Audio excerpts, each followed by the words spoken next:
Hello and welcome to the World V8 Supercars 2011 season as part of the Touring Pro Series and supported by RaceDepartment. And we're here today at Marina for the opening round, and it's Wayne Douglas who's on pole position for this event as the cars set off on their formation lap. Gregory de Grief alongside him on the front row for Black Rebels. Third place Florian Strauss was 360 Racing. Fourth place was Jesper Torborg. Fifth Steve Davis for 05 Motorsport. Sixth Matt Farrow for GT Omega. Seventh was Tim Brook, a teammate of Steve Davis.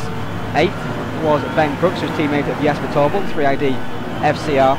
9th Fangman, and 10th was Leitner as the first of the boards. Now we here are on the grid.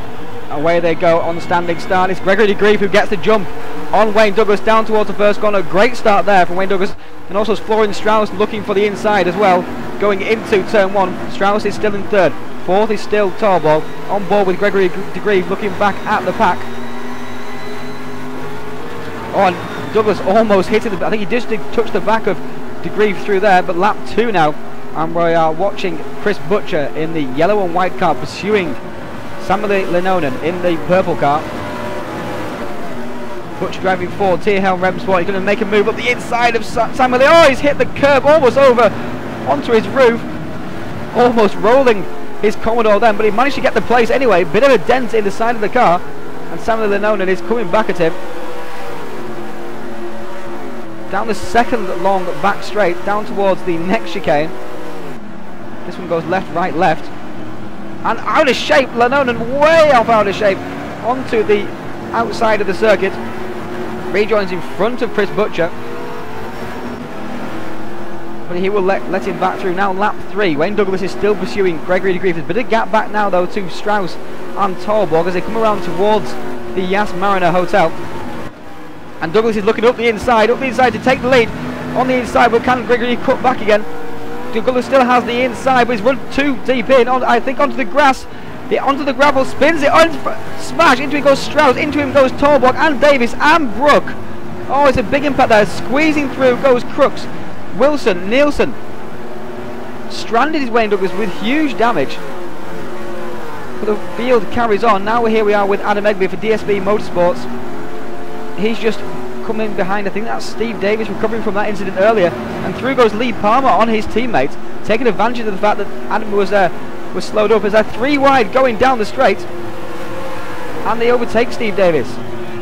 As looking in behind also is Andreas Schmick in his Commodore, going around the outside of Davis onto the dirty outside of the first corner as Egby takes position back once again from Lee Palmer. Now lap 4, Shell Stenbeck in the Bundaberg car, James Johnson in the Miller's Oils car for Roaring Pikes Maniacs, squeezing down the inside of Shell down into the chicane, just about managed to get the overlap. He's got it out of shape onto brakes, just about held onto it and got through and held the position, bumping over the curb. Now here we are with Lenonen and Butcher once again. They're still hard at battle. Just in front of this group is Vinatea, just behind is Levesque. Butcher getting a slipstream down the straight. Also Lenonen getting a slipstream on Vinatea, of course, and looks like Lenonen's going to make a move on Vinatea, and out wide goes Lenonen once again. Just cannot seem to keep that car in a straight line under brake, and it made contact with Levesque in the background. Vinatea runs wide onto the grass. Can Butcher take advantage? He can. Butcher gets the power down and powers past the Spanish driver for Sim Racing Spain. Takes position away from Miguel. Through into the hotel complex, looking back at the blue and white Sim Racing Spain entry of Miguel Vinatea. Now lap 5, Jesper Torborg pursuing his teammate. Despite the fact they've got different liveries, this is his teammate for 3ID FCR, Ben Crooks. And Jesper just goes straight through on Ben. I think Ben could see that he was much faster and let his teammate go through.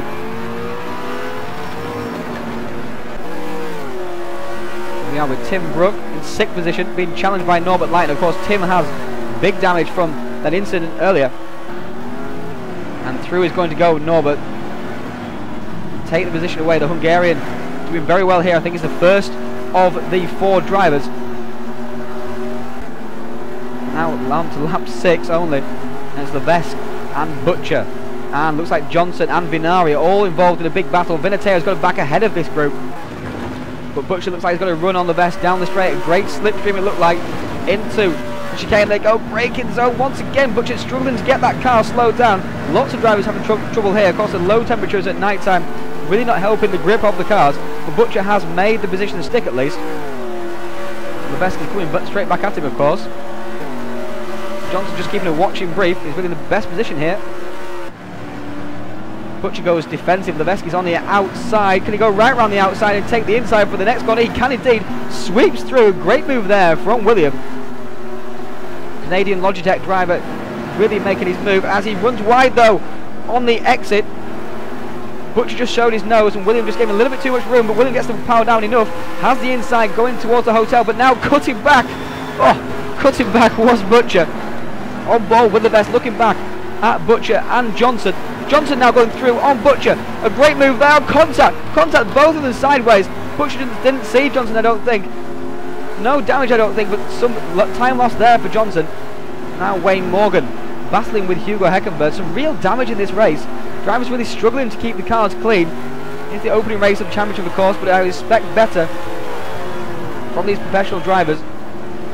Heckenberg takes position away from Wayne Morgan. Wayne driving for Tard Helmet Racing this season. They've got Fangman in pursuit behind. Heckenberg driving for Flying Dutchman Racing, of course. Now here is Egbeer. He's involved now in a battle with Andreas Schmick. Trying to go through on the inside up to German driver, gets it out of shape. Spins it around, through goes, looks like Wayne Douglas. And one of the 05 Motorsport cars, that would be Steve Davies. Through goes Levesque and Johnson as well. Here comes Chris Butcher. Here's Venari as well.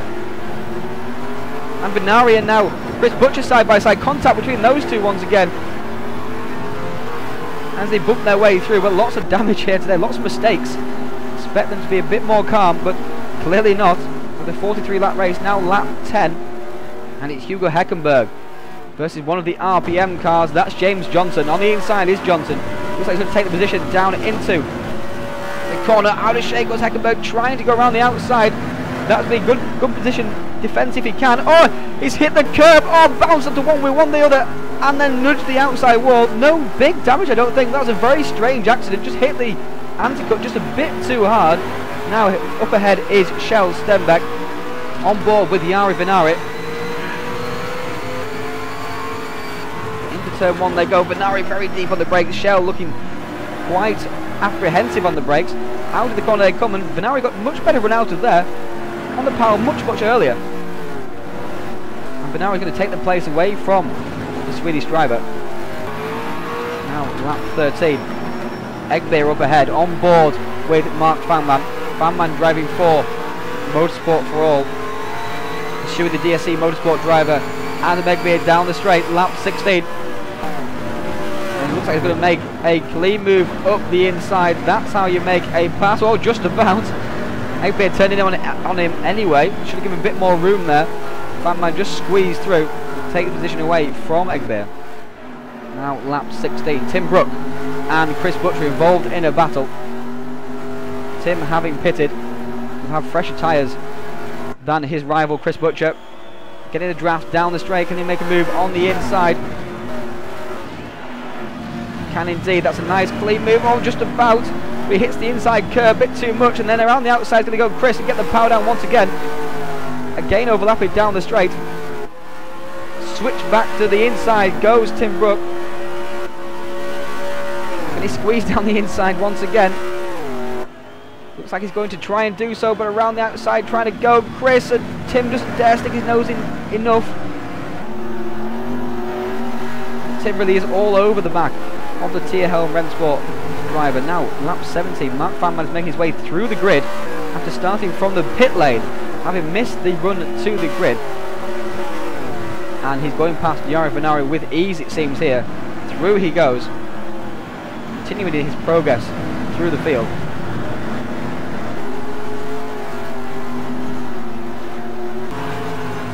Now lap 18.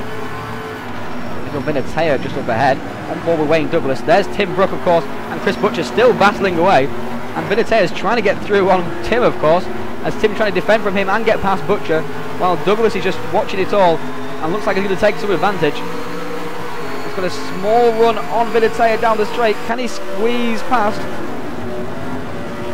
He can just about squeeze. Oh, almost hit Tim Brook then, just about got away with it. Some some hard racing here today. Now, lap 19. Wayne Douglas has made his way ahead of Tim Brook in this particular battle. Now he's got Chris Butcher in his sights next. And he gets a great run there, out of turn 6, down the straight, in the slipstream, moves to the inside. Should be a textbook pass really. Butcher covers a little bit, but not able to do so fully. And on the inside is Douglas. Around the outside is Tim Brook, looking for a space to squeeze through. Is he going to make the move as Chris bumps over the curb, launches over the curb, almost taking out Tim on the outside as a consequence, and looks like Douglas is away from this group.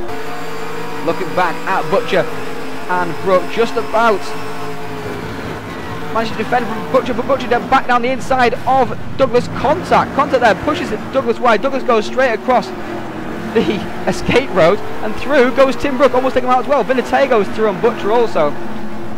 Butcher involved in lots of contact here. Not the way to go about things if you want to finish these races. Now lap 20, Tim Brook is still ahead of Wayne Douglas, but gets it out of shape into turn 1, and through is going to go Wayne. Oh, Tim almost came straight back on track and took out Vinatay then. Vinatay has made his way through. Now Tim has to defend from Chris into turn 4. Just about did so, contact with Chris. Chris got it sideways on the brakes. Chris has got the position, but I think he'll let Tim go back through again. He does look like he's doing so. Just letting off the power a little bit, letting Tim take the position back once again. Now lap 22, again with Chris Butcher. Really the focus of this highlights package at the moment is he's pursuing one of the DSC Motorsports drivers, getting a little bit out of shape there.